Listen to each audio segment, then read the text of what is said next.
नमस्कार दोस्तों, स्वागत है आप सभी का। भारत के 12 ज्योतिर्लिंगों में से एक ओमकारेश्वर ज्योतिर्लिंग मध्य प्रदेश के खंडवा जिले में नर्मदा नदी के तट पर स्थित है। यह मंदिर पवित्र ममलेश्वर और ओमकारेश्वर के दो भागों में बटा हुआ है। इसका नाम ओमकारेश्वर इसलिए पड़ा क्योंकि यह स्थान ओमकार के आकार में स्थित है।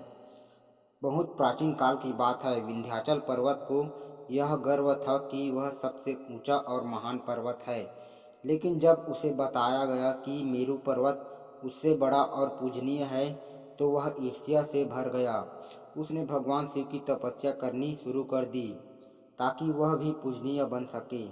विंध्य पर्वत ने कठोर तप किया और कई वर्षों तक ओम नमः शिवाय का जाप करता रहा। उसकी तपस्या से प्रसन्न होकर भगवान शिव प्रकट हुए और उसे वरदान दिया कि वह पूजनीय बनेगा। साथ ही भगवान शिव ने यहाँ स्वयं को ज्योतिर्लिंग के रूप में प्रकट किया। इस प्रकार भगवान शिव वहाँ ओमकारेश्वर, जो ओमकार के स्वामी है, और ममलेश्वर, जो ममला या अमलेश्वर भी कहलाता है, के रूप में प्रतिष्ठित हो गए।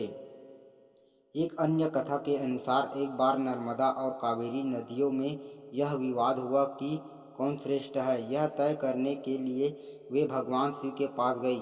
शिव जी ने कहा, जो मेरी मूर्ति को पहले स्नान कराएगी वही श्रेष्ठ कहलाएगी। कावेरी धीरे धीरे चलती रही, लेकिन नर्मदा ने तेजी से बहते हुए ओमकारेश्वर तक पहुंचकर शिवलिंग को स्नान करा दिया। तभी से नर्मदा नदी को शिव के सबसे प्रिय नदियों में माना जाता है।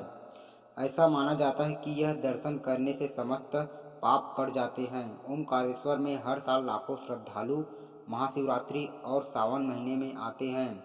यहाँ नर्मदा परिक्रमा की भी बहुत मान्यता है, जो एक कठिन लेकिन पुण्यदायक यात्रा मानी जाती है।